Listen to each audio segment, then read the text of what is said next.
and we want to get to that. The HHS Secretary, Robert F. Kennedy Jr., is announcing a plan to redo the safety labels on the outside of hormone therapy. Let's watch. Thank you, Mr. Secretary. Always an honor. Secretary Chavez-Dreamer, thank you for being here. Madam Second Lady, Mrs. Vance, thank you for supporting this endeavor. All my colleagues at the FDA, my colleagues at HHS, this is a historic day for women in the United States.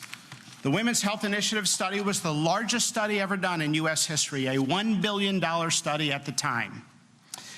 And you just heard how that study was misrepresented and created a fear machine that lingers to this day. Ask your doctor. But what you may not know is that there was an incredible backstory. The headline that hormone replacement therapy causes breast cancer was released to the media before the scientific data was released to the public. A week later, once the data was published, some of us looked at it and said, this is interesting. There's no statistical significance in the increase in breast cancer. If we don't have statistics, then we don't have science. All of a sudden, snake oil cures diseases, and science goes out the window. Women who took estrogen alone had a 24% reduction in breast cancer. And no clinical trial has ever shown that HRT increases the risk of breast cancer mortality.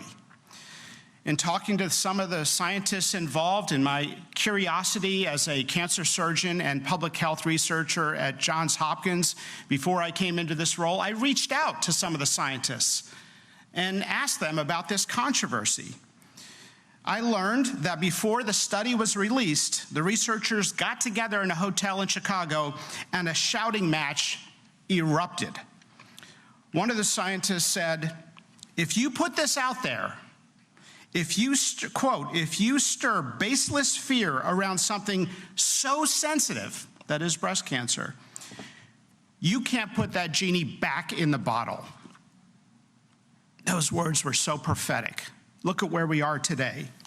What he predicted is exactly what happened. The fear machine took on a life of its own. Medical groupthink took seat, just like the medical groupthink that told us opioids were not addictive for 15 years, like the medical groupthink that said kids should avoid peanut butter until they're age 3 to prevent peanut allergies. It turns out it increases the risk of peanut allergies with avoidance in the first 3 years. They got it perfectly backwards. Like the groupthink that saturated fat causes heart disease directly. For 50 years, we got that wrong, ignoring the role of refined carbohydrates.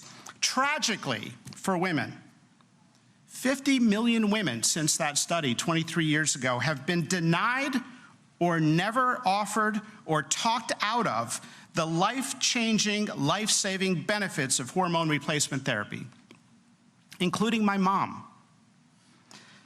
Many people know about the short-term benefits, alleviating the short-term symptoms of menopause, which can last 8 to 10 years. They can be severe, not like we were taught in medical school, that some women experience menopausal symptoms, but they last a couple years and they're usually mild. No, that was misinformation. The symptoms occur in over 80% of women. They last on average 8 years, and for many women, they are severe, even debilitating.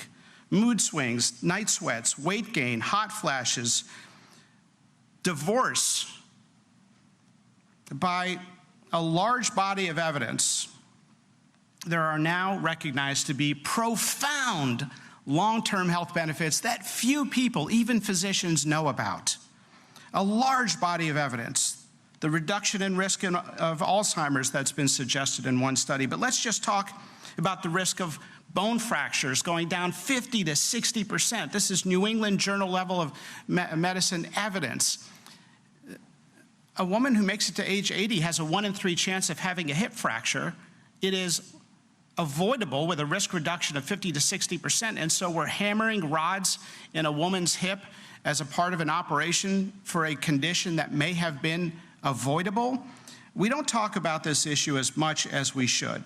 Let's just cite the data on heart Well, this is disease. fascinating to see women's health front and center especially when it comes to, post-menopause. That's like something no one ever talks about in our society. Even for young women, this is just so important at every step of life. So what they're talking about is taking those black box labels off and trying to prevent some of the things that happen to older women in their 70s and 80s as they age, maybe giving them more longevity. And that would be great. He mentioned his own mom. I'm sure we can all think of a few people we love. Anyway, wanted to bring you part of that. That is the FDA Commissioner, McCary, by the way, also joined, as I talked previously, by the HHS Secretary, RFK Jr. And we'll follow this. That was the big news of it. But if anything else happens, we'll let you know. I'm Steve Doocy. I'm Brian Kilmeade. And I'm Ainsley Earhart. And click here to subscribe to the Fox News YouTube page to catch our hottest interviews and most compelling analysis.